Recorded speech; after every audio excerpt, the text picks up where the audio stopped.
The words hung in the air like a death sentence in the family dining room. Caleb's confession, "I'm gay," had changed everything in an instant, leaving his twin Gavin staring in stunned silence as the conservative Kansas home seemed to shrink around them. Inside Caleb's chest, a storm roared louder than any thunder he had ever known. Why now? Why, after 28 years of swallowing every feeling, every glance, every quiet longing, did the truth finally claw its way out? He had practiced the moment in 1,000 sleepless nights in his New York apartment, the city lights mocking his solitude, while Ethan slept peacefully beside him. Ethan, who saw him whole, who never asked him to shrink. Yet here in this sunlit room where he and Gavin once built forts under the table, the truth felt like betrayal.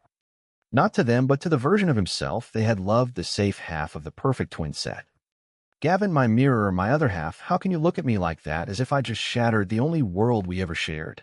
You were always the one they cheered for, the athlete, the ladies' man, the son who fit. I was the quiet one, the reader, the dreamer, and now the flaw." Gavin cleared his throat, the sound too loud in the sudden quiet.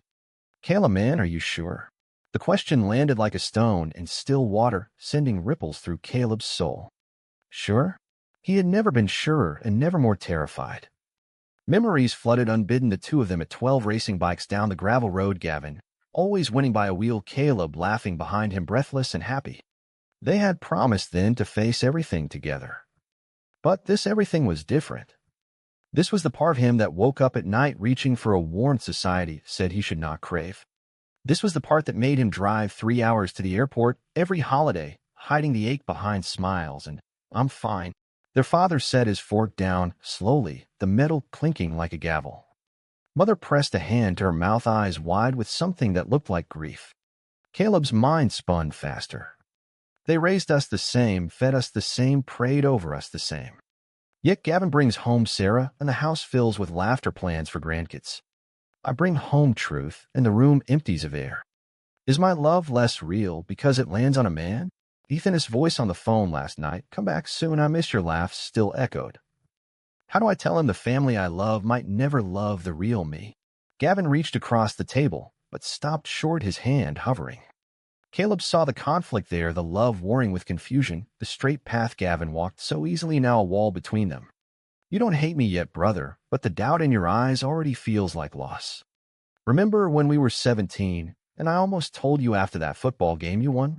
I said, there's something about me, and you laughed, clapped my shoulder, said, you're just jealous of my arm. I laughed too, swallowed it whole. Now the swallow is choking me." The afternoon stretched into an eternity of careful words and avoided eyes. Caleb sat through it, all his body present, his mind miles away, in the New York apartment where Ethan waited without judgment. He replayed their first real conversation at the gallery opening 6 months ago. Ethan had listened when Caleb spoke of the twin bond, the invisible weight of being half of something perfect. "You're not half," Ethan had said softly. "You're whole." Those words had cracked open the door Caleb had kept bolted for years. Now that door stood wide, and the cold wind of family disapproval rushed in. Later, alone in the childhood bedroom he and Gavin once shared, Caleb stared at the twin beds, the posters faded but familiar. His phone buzzed. "Ethan, how's the visit going?" Simple words, yet they brought tears. Caleb typed, then deleted, then typed again. How to explain that the man who completed him was the reason the family might never complete him again? "I chose honesty today, but at what cost? Gavin will try to understand, I know him." But Mom's silence, Dad's disappointment, they cut deeper than any fight. "We were born together, yet I feel born alone now." He thought of all the times he had dimmed his light to match theirs. Skipping prom with the boy who made his heart race, inventing excuses for why he never brought anyone home. Gavin's life unfolded in full color, football scholarships, college girlfriend, now fiancé. Caleb stayed in grayscale until Ethan colored it vivid and terrifying. The internal war raged on. Was he selfish for wanting the same pride, the same easy acceptance? Was his identity a burden he should carry alone so the family could stay whole? Night fell, and the house grew quiet, but Caleb's mind did not. He lay awake, listening to the creak of the floorboards, Gavin moving in the next room, probably talking to Sarah about wedding plans. The sound of normalcy twisted the knife. You get to plan a future they celebrate. I get to plan how to survive theirs. We share a face, a birthday, a bloodline, but the love I carry feels like a crime in this house. Yet I cannot go back. Ethan showed me what living feels like. Gavin, if you turn away, now what part of me remains? By morning, Caleb had packed his bag, the decision heavy but clear. He would return to New York, to Ethan, to the life he was building, one honest breath at a time. As he hugged his mother goodbye, her arms stiff, he felt the fracture widen. Gavin walked him to the car, eyes searching. "Call me when you land, okay?" Caleb nodded, but inside he screamed. "Call you and pretend everything is fine? Or call you and risk the truth splitting us forever?" The drive to the airport blurred with tears he refused to let fall. On the plane, he stared out the window, Kansas fields giving way to clouds, and his thoughts turned relentless. "I am the same boy who shared your secrets, who defended you, who loved you more than anyone. Yet today I became the stranger, the gay twin, the one they will never fully embrace. Gavin, my mirror, how long until you see me as broken? How long until I stop seeing myself that way?" Landing in New York, the city lights welcomed him like an old friend. Ethan waited at the gate, arms open. Caleb stepped into them, the embrace a lifeline. Yet even in that warmth, the internal echo remained. "I chose me today. But the cost is written in my brother's eyes and my parents' silence. Is this freedom or just another kind of exile?" The days that followed blurred into routine, work deadlines, coffee with Ethan, late nights where Caleb spoke in fragments about the visit. Each sentence carried the weight of what he had not said, the full depth of the rejection, the fear that Gavin would choose the family mold over their twin bond. "He is my other half. Losing him would be losing half my soul." Yet keeping the secret was losing myself.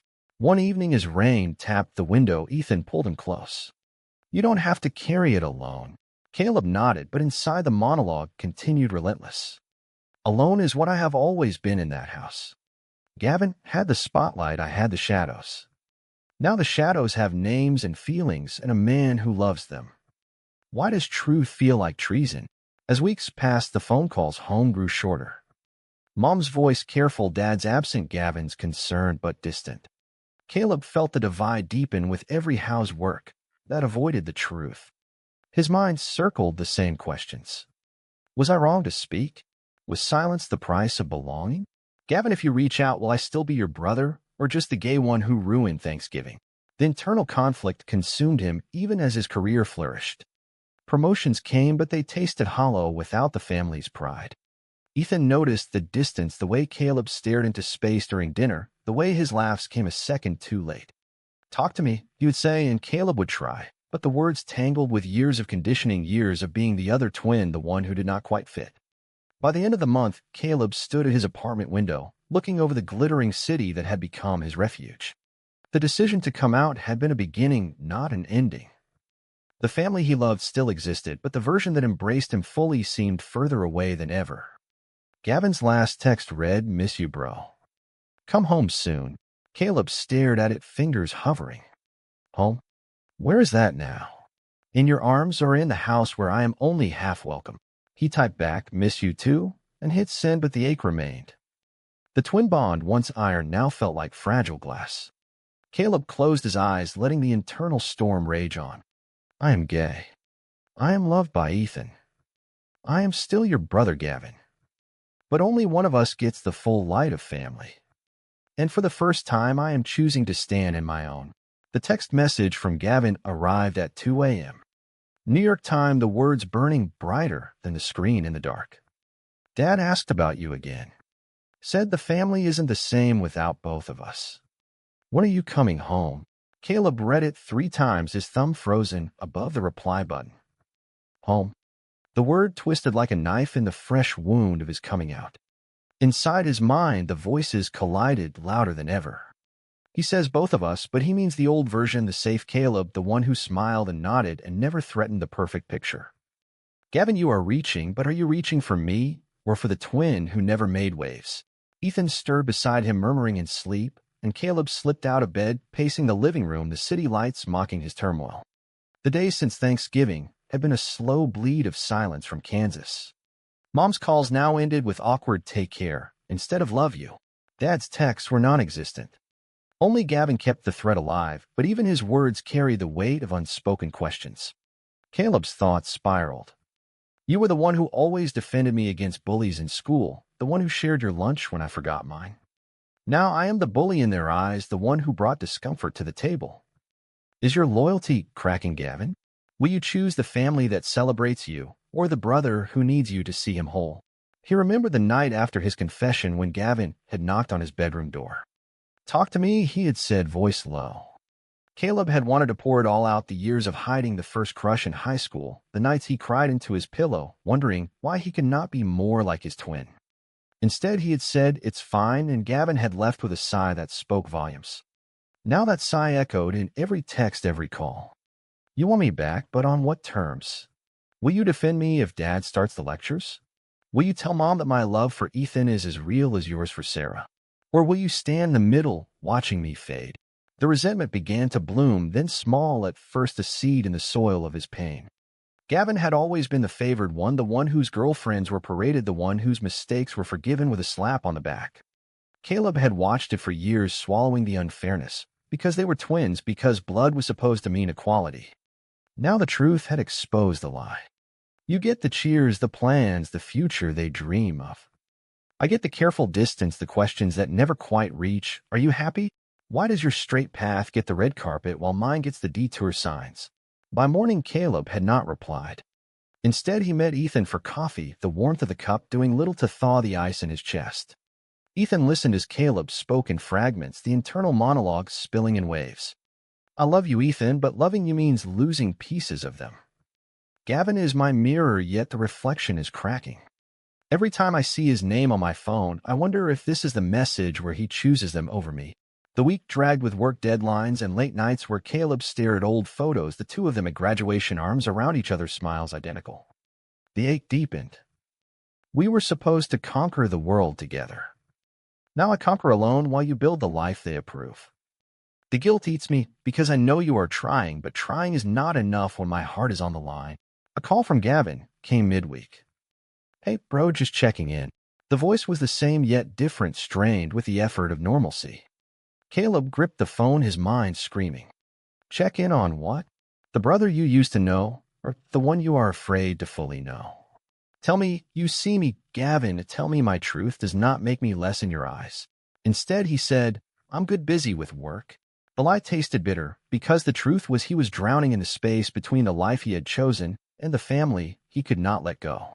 That night, the internal conflict reached new heights. Caleb sat on the fire, escaped the cold metal biting through his jeans. "I sacrificed years of silence to keep the peace. Now the peace is gone, and the sacrifice feels wasted.